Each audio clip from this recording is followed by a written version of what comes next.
وفي مقام آخر فاذكروني أذكركم سبحان ربك رب العزة عما يصفون وسلام على المرسلين والحمد لله رب العالمين۔ تمام حضرات ذوق شوق اور محبت کے ساتھ درود شریف پڑھ لیجیے۔ اللهم صل على سيدنا محمد وعلى آل سيدنا محمد وبارك وسلم۔ اللهم صل على سيدنا محمد وعلى آل سيدنا محمد وبارك وسلم۔ اللهم صل على سيدنا محمد وعلى آل سيدنا محمد وبارك وسلم۔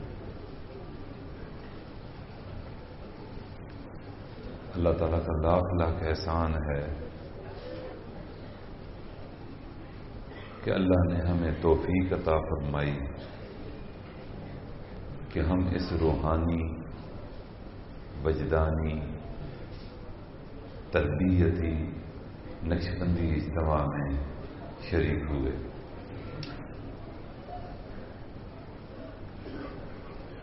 ہم سب اپنے مخدوم و مکرم مخدوم زادہ حضرت مولانا پیر سید محمد شاہ صاحب دامت برکاتہم العالیہ سجادہ نشین خانقاہ مسکین پور شریف کے شکر گزار ہیں کہ ملک کے طول و عرض سے حضرت نے ہمیں طلب فرمایا اور ہم اس عظیم خانقاہ میں حاضر ہیں۔ یہ وہ خانقاہ ہے جو 100 سال سے زیادہ عرصے سے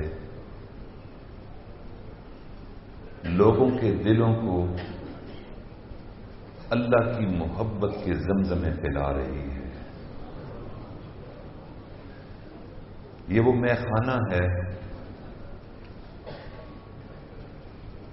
جہاں آنے والے ہر سالک کو اس خانقاہ کے بانی اور اس خانقاہ کے عظیم سجادہ نشین اللہ کی محبت کے جام پلا رہے ہیں۔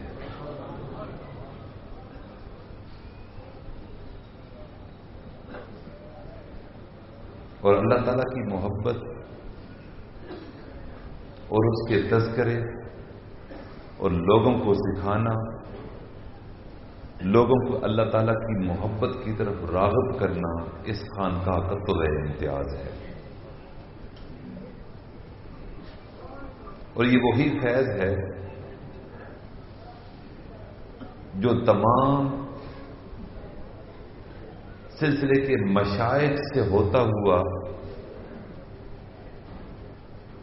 ہمارے دلوں میں پہنچ رہا ہے۔ یہ وہ مدنی فیض ہے جو حضور نبی کریم صلی اللہ علیہ وسلم کے سینہ اقدس سے شروع ہوا اور ہمارے حضرات مشائخ کے سینوں سے ہوتا ہوا اس کی کرنیں ہمارے اندھیرے دلوں کو منور کر رہی ہیں۔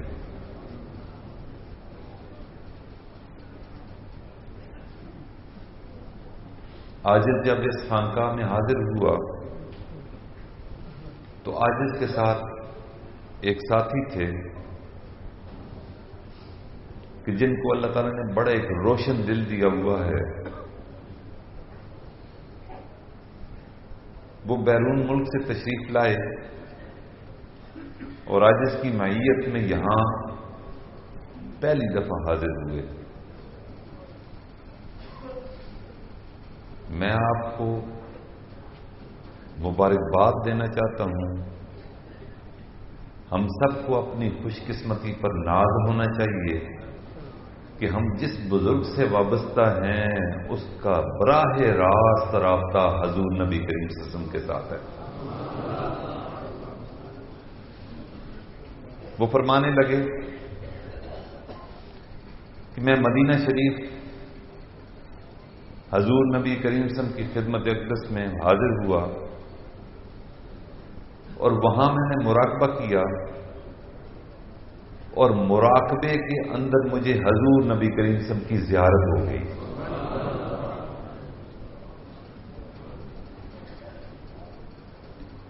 اور زیارت کے دوران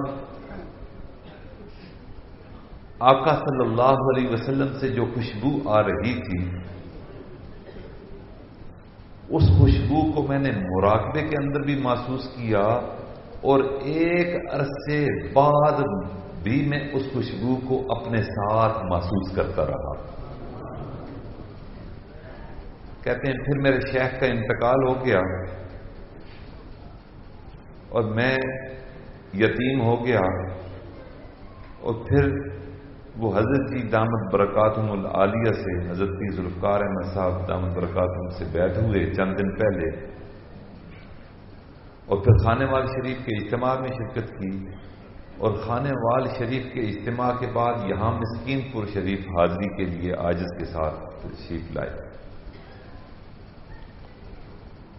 حضرت خواجہ پیر سید محمد شاہ صاحب دامت برکاتہم العالیہ کی زیارت کے بعد، دعا سلام کے بعد، کچھ دیر ان کی صحبت اٹھانے کے بعد ہم اپنے دادا مرشد حضرت خواجہ سید فضل علی قریشی رحمۃ اللہ علیہ کے مزار پر حاضر ہوئے۔ وہاں جا کر عاجز بھی مراقب ہوا اور وہ بھی مراقبے میں گئے۔ تھوڑی دیر مراقبہ کرنے کے بعد جب مراقبہ ختم کر کے ہم اپنی رہائشگاہ پر واپس جا رہے تھے تو وہ اللہ کا بندہ مجھ سے کہنے لگا کہ حضرت بات بتانے والی تو نہیں ہے، لیکن میں آپ کے سامنے اس کا اظہار کرنا ضروری سمجھتا ہوں کہ جو خوشبو مجھے حضور نبی کریم صلی اللہ علیہ وسلم کے جسد اطہر سے محسوس ہوئی تھی اور ایک عرصہ تک جس نے مجھے معطل رکھا تھا، اور آج وہ خوشبو مجھے خواجہ فضل علی قریشی رحمۃ اللہ علیہ کے مزار سے دوبارہ آنا شروع ہو گئی ہے۔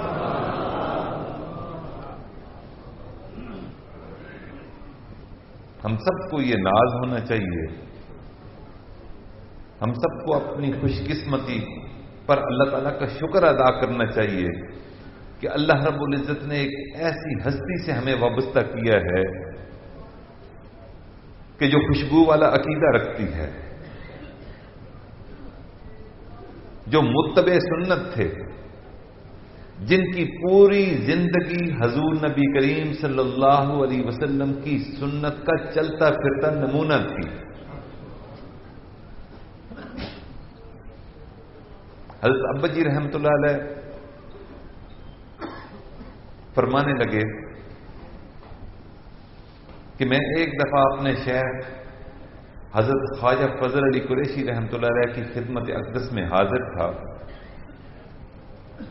مسند پر تشریف فرما تھے۔ اسی جگہ پر کیا پیارا منظر ہوتا ہوگا جب حضرت خواجہ فضل علی قریشی رحمۃ اللہ علیہ مسند پر بیٹھے تھے اور سالکین پورے اسی طرح ان کے سامنے دو زانو ہو کر ان کی زیارت کر رہے ہوں گے، کیا پیارا منظر ہوگا۔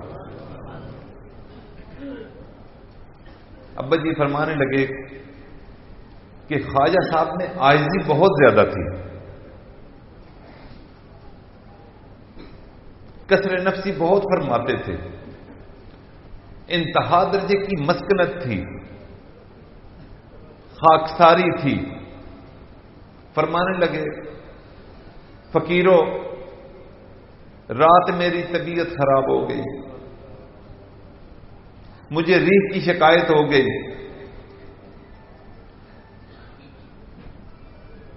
میں اپنی آرامگاہ میں لوٹ پوٹ ہوتا رہا، کروٹیں بدلتا رہا کہ ریح کا اخراج ہو،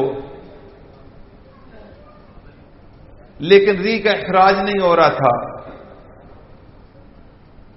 پھر فرمانے لگے کہ جو بندہ اپنے ریح کے خارج کرنے میں بھی قدرت نہ رکھتا ہو وہ کوئی بڑا بول سکتا ہے؟ اللہ اکبر، کوئی بڑا بول سکتا ہے؟ کہنے لگے کہ پھر بہت مشکل کے ساتھ میری ریح خارج ہوئی، پھر میں نے وضو کیا، وضو کرنے کے بعد میں نے کچھ نوافل پڑھے، نوافل پڑھنے کے بعد میں نے آرام کی نیت سے مسنون طریقے کے ساتھ لیٹ گیا، میری جو ہی آنکھ لگی مجھے حضور نبی کریم صلی اللہ علیہ وسلم کی زیارت ہو گئی۔ میں نے سلام عرض کیا، سلام عرض کرنے کے بعد پاس خاموشی سے بیٹھ گیا، اور خاموشی سے جب بیٹھ گیا تو حضور نبی کریم صلی اللہ علیہ وسلم کمال شفقت کے ساتھ فرمانے لگے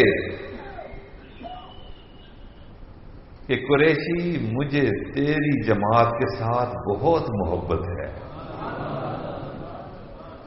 پورے روئے زمین پر، یہ الفاظ تھے آقا کے، پورے روئے زمین پر تجھ سے، تیری جماعت سے بہتر کوئی متبع سنت جماعت ہی نہیں۔ اللہ اکبر، یہ سرٹیفکیٹ دیا کہ آپ کی جماعت متبع سنت جماعت ہے۔ پھر یہ بیان فرمانے کے بعد کہنے لگے کہ بھائی، جو بندہ اتنا محتاج ہو کہ اپنی ریح نہ خارج کر سکتا ہو، پھر کسر نفسی کرنے تاکہ عجب نہ آ جائے۔ حضرت کا بیان ہو رہا تھا، نورانی بیان تھا حضرت مفتی صاحب کا۔ واقعی ہمارے اندر بہت زیادہ کمیاں ہیں، بہت زیادہ خرابیاں ہیں، ہمیں بہت اصلاح کی ضرورت ہے۔ ہمارے مرشد نے یہی باتیں ہمیں سکھلائی ہیں کہ میں کوئی بڑا بول نہیں بول سکتا، لیکن اس سے بہتر جماعت متبع سنت حضرت فرما رہے ہیں کہ دنیا میں کوئی نہیں، اور یہ خاصہ ہے ہمارے اکابر کا کہ وہ حضور نبی کریم صلی اللہ علیہ وسلم کی سنتوں کے چلتے پھرتے نمونہ ہوا کرتے تھے۔ ہمیں بھی آج کی اس مجلس میں، آج کی اس محفل میں، آج کی اس عظیم نقشبندی اجتماع میں ہم نے بھی یہ عہد کر کے یہاں سے جانا ہے کہ ہم بھی انشاءاللہ سنت والی زندگی گزاریں گے۔ اسی طرح حضرت والد ماجد رحمت اللہ علیہ روزے اقدس پر حاضر ہوئے، مدینہ شریف حاضری دی، اور حاضر ہونے سے پہلے مواجہ شریف پر صلاۃ و سلام پڑھنے سے پہلے آپ مراقب ہو جاتے ہیں۔ مراقبے کی حالت میں حضور نبی کریم صلی اللہ علیہ وسلم کی زیارت ہوتی ہے۔ ابا جی فرمانے لگے کہ میں نے موقع غنیمت سمجھا، میں نے آقا سے پوچھا کہ یا رسول اللہ صلی اللہ علیہ وسلم، آپ یہ فرما دیجئے کہ ہم جو صلاۃ و سلام آپ کی خدمت میں پڑھتے ہیں، کیا آپ وہ خود سنتے ہیں؟ آقا نے فرمایا کہ میں آپ کا پڑھا ہوا، امت کا پڑھا ہوا صلاۃ و سلام خود سنتا ہوں، خود سنتا ہوں۔ پھر ابا جی نے عرض کیا کہ آقا یہ فرما دیجئے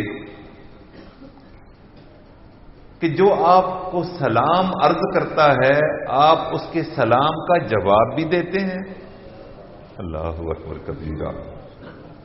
آقا فرمانے لگے کہ ہاں، جو بندہ اپنے چہرے کو میری سنت سے سجا کر میرے دربار میں آتا ہے، مواجہ شریف پر سلام پیش کرتا ہے، میں خود اس کے سلام کو سنتا بھی ہوں اور جواب بھی دیتا ہوں۔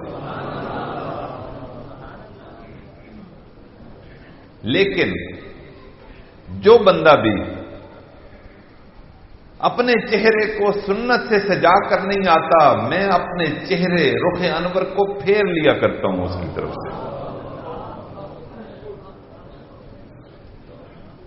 اب خود دیکھ لیجئے کہ ہم سب کی خواہش ہوتی ہے کہ زندگی میں ایک بار ہم حج کر لیں۔ اکثر بندے، کل بھی عاجز ایک بندے کو دعوت دے رہا تھا داڑھی کی، تو وہ کہنے لگا کہ یہ ارادہ کر لیا ہے حج پہ جاؤں گا، واپسی پر داڑھی رکھ کر آؤں گا۔ بھئی ایسے حج کا کیا فائدہ کہ جو آپ داڑھی کے بغیر کرو گے اور حضور نبی کریم صلی اللہ علیہ وسلم کی خدمت میں جاؤ گے، مواج شریف پر جاؤ گے، جا کر سلام عرض کرو گے، حضور نبی کریم صلی اللہ علیہ وسلم اس کے سلام کا جواب بھی نہیں دیں گے اور رخ انور کو بھی پھیر لیں گے، ایسا حج بھی قبول ہوگا؟ ایسا حج بھی قبول نہیں ہوگا۔ حج وہی قبول ہوگا جو آقا صلی اللہ علیہ وسلم کے طریقے کے مطابق ہوگا، جو آقا صلی اللہ علیہ وسلم کے طریقے کے مطابق اور ان کی پسند کے مطابق مواج شریف پر حاضر نہیں ہوگا، اس کی حاضری بھی قبول نہیں ہوگی۔ اب آپ دیکھ لیجئے کہ ہم جانتے ہیں مواج شریف کہ حضور نبی کریم صلی اللہ علیہ وسلم نے ارشاد فرمایا، من زار قبری وجبت لہو شفاعتی، جس نے میری قبر کی زیارت کی اس کی شفاعت مجھ پر واجب ہو گئی۔ اس کا مطلب یہ ہے کہ اس بندے کی دنیا بھی بن گئی، اس کی آخرت بھی بن گئی۔ اور جو بندہ بھی سنت کے چہرے کے بغیر وہاں جائے گا، وہ اپنے گریباں میں خود جھانک کر دیکھ لے کہ وہ آقا کو خوش کرنے کا باعث بن رہا ہے یا آقا کے دل کو آزردہ کرنے کا باعث بن رہا ہے، کہ آقا چہرہ پھیر لیتے ہیں۔ اس لیے آج کی اس خانقاہ میں جو اجتماع جاری ہے، اس کا یہی میرے بھائیوں پیغام ہے کہ اگر آج بھی ہم یہاں سے جانے کے بعد سنت والی زندگی اگر اختیار نہیں کریں گے تو اس کا مطلب یہ ہے کہ اس ارادت کا ہمیں اس دنیا میں بھی اور آخرت میں کوئی فائدہ نہیں ہوگا۔ ہماری مروجہ پیری مریدی نہیں ہے، ہم نے اپنا غلام کسی کو نہیں بنانا، ہم اپنے پاؤں کسی سے نہیں دبوانا چاہتے۔ ہم یہ چاہتے ہیں کہ جو بندہ بھی ان خانقاہوں میں آئے وہ وصول اللہ ہونے سے پہلے وصول الرسول ہو جائے صلی اللہ علیہ وسلم۔ جو رسول اللہ صلی اللہ علیہ وسلم کی سنت کو اختیار نہیں کرے گا، اس کو اللہ تعالیٰ کی محبت نہیں مل سکتی۔ یہ مدارج ہے، محبت شیخ، پھر رسول اللہ صلی اللہ علیہ وسلم کی محبت، اور پھر آخر میں اللہ کی محبت ملا کرتی ہے۔ یہ سیڑھیاں ہیں، اگر اللہ کی محبت کو پانا ہے تو اس کا راستہ اور اس کی سیڑھی حضور نبی کریم صلی اللہ علیہ وسلم کی سنتیں ہیں۔ اب سنت پر عمل کیسا ہو؟ سنت کا شوق کیسے پیدا ہو؟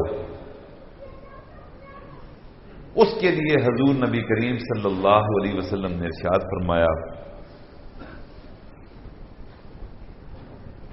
کہ جو بندہ بھی مجھ پر درود و سلام بھیجتا ہے اس کا درود و سلام مجھ تک پہنچایا جاتا ہے، اور جب درود و سلام پہنچایا جاتا ہے تو بتایا جاتا ہے کہ فلاں کا بیٹا آپ کی خدمت میں سلام عرض کرتا ہے۔ اللہ اکبر کبیرہ۔ پھر وہ بندہ خوش قسمت ہے جس کا سلام عرض ہوتا ہے، آقا صلی اللہ علیہ وسلم اس کے لیے مغفرت کی دعا فرماتے ہیں، اس کے باپ کے لیے مغفرت کی دعا فرماتے ہیں۔ اللہ اکبر۔ تو ہمیں عادت بنانی چاہیے، اور ہمارے سلسلہ عالیہ نقشبندیہ میں ہر مبتدی کے لیے 100 مرتبہ درود شریف صبح شام ہے۔ ہم نے صبح بھی درود شریف کا آغاز، صبح کا آغاز درود شریف سے کرنا ہوتا ہے، اور رات کی ابتدا بھی درود شریف سے کر کے پھر سونا ہوتا ہے۔ اور یہ وہ عظیم نعمت ہے کہ جو بندہ بھی درود شریف پڑھتا ہے، اللہ تعالیٰ اس کو 50 انعامات عطا فرماتے ہیں۔ کتنے؟ 50۔ بہت نفع والا سودا ہے، بہت کمائی والا سودا ہے۔ جو بندہ بھی ایک مرتبہ درود شریف پڑھتا ہے، اللہ رب العزت اس کو 10 نیکیاں عطا فرماتے ہیں۔ جو ایک مرتبہ درود شریف پڑھتا ہے، اللہ رب العزت اس کے 10 گناہوں کو معاف فرماتے ہیں۔ جو ایک مرتبہ درود شریف پڑھتا ہے، اللہ رب العزت اس پر 10 رحمتیں نازل فرماتے ہیں، 10 درجات کو بلند فرماتے ہیں۔ اور سب سے بڑھ کر یہ کہ جو بندہ بھی آقا صلی اللہ علیہ وسلم کی خدمت اقدس میں درود شریف پڑھتا ہے، ایسا درود جس کے اندر سلام آتا ہو، تو اللہ رب العزت فرشتوں کی محفل میں بیٹھ کر اس پر 10 مرتبہ سلام پیش کرتے ہیں اس بندے کو، نام لے کر۔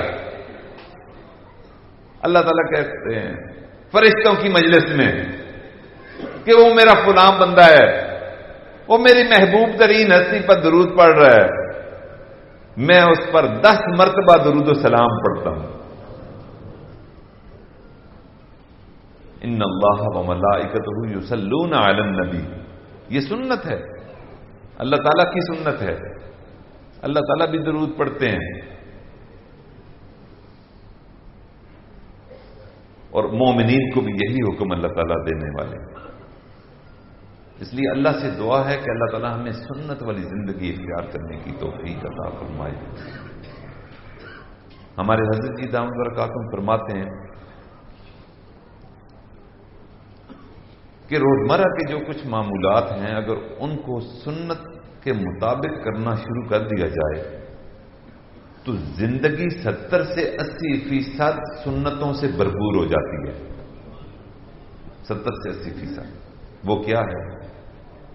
سونا ہو تو سنت کے مطابق بندہ سوئے، مسنون اعمال کر کے سوئے، باوضو سوئے، مسنون دعا پڑھ کر سوئے، مسنون صورتیں پڑھ کر سوئے، جاگے تو سنت کے مطابق جاگے، مسجد جائے تو سنت کے مطابق جائے، مسجد سے نکلے تو سنت کے مطابق نکلے، کھانے کی ابتدا سنت سے کرے، کھانے کا اختتام بھی سنت کے ساتھ کرے، بیت الخلاء میں جانا ہے تو سنت کے مطابق جائے، بیت الخلاء سے نکلنا ہے تو سنت کے مطابق نکلے،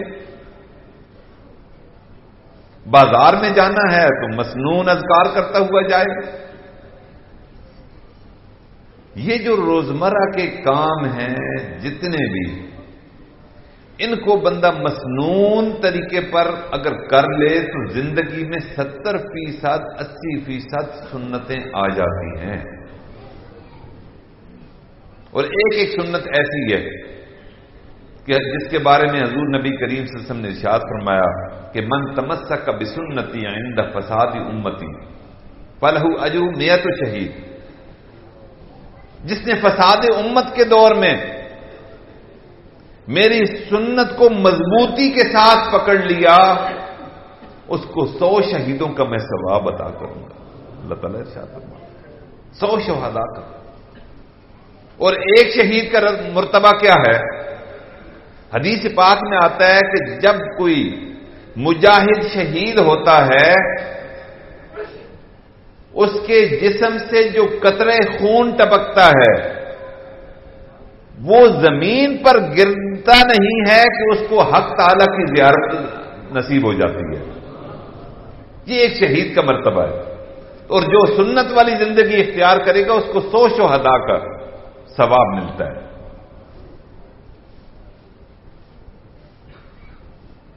اس لیے میرے بھائیوں، اللہ سے دعا ہے کہ اللہ تعالی ہمیں سنت والی زندگی عطا فرمائے. حضور نبی کریم صلی اللہ علیہ وسلم کے مبارک طریقوں پر چلنے کی توفیق عطا فرمائے. اس خانقاہ کو اللہ تعالیٰ روز قیامت تک آباد فرمائے. سالک پوری دنیا سے آ رہے ہیں، اللہ کے ذکر کو سیکھ رہے ہیں، حضور نبی کریم صلی اللہ علیہ وسلم کی سنتوں پر چلنے کا عہد کر رہے ہیں. اور یہ اللہ کرے کہ یوں ہی یہ سلسلہ چلتا رہے. حضرت قبلہ پیر سید محمد شاہ صاحب دامت برکاتہم کو اللہ تعالیٰ اجر عظیم عطا فرمائے کہ وہ ہمیں سالانہ یہاں طلب کر لیتے ہیں. ہم اپنے اپنے کاروباروں، دکانوں، زراعت کو چھوڑ کر، دنیا کو چھوڑ کر دین کی طرف راغب ہوتے ہیں. اللہ تعالیٰ ہم سب کو اس خاندان کا سچا غلام بنائے. یہ وہ خاندان ہے کہ جو اب بھی اس گئے گزرے دور میں بھی لوگوں کو اللہ کی طرف بلا رہا ہے. اللہ رب العزت ہم سب کا یہاں آنا اپنی بارگاہ میں قبول و منظور فرمائے اور اپنی ذات کی سچی محبت عطا فرمائے. حضور نبی کریم صلی اللہ علیہ وسلم کی کامل اتباع نصیب فرمائے. وآخر دعوانا ان الحمد للہ رب العالمین.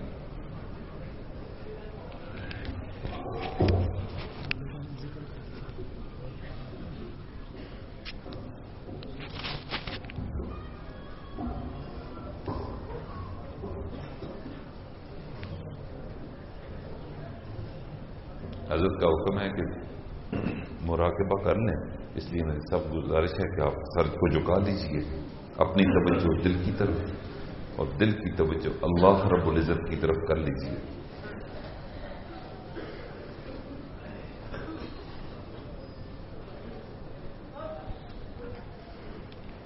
آنکھیں بند کر لیجئے. حدیث مبارکہ کے قلب عبداللہ عرش اللہ، مومن کا دل اللہ کا عرش. فرماتے ہیں کہ نہ میں زمین میں سماتا ہوں نہ آسمان میں، اگر میں سماتا ہوں تو صرف قلب مومن میں.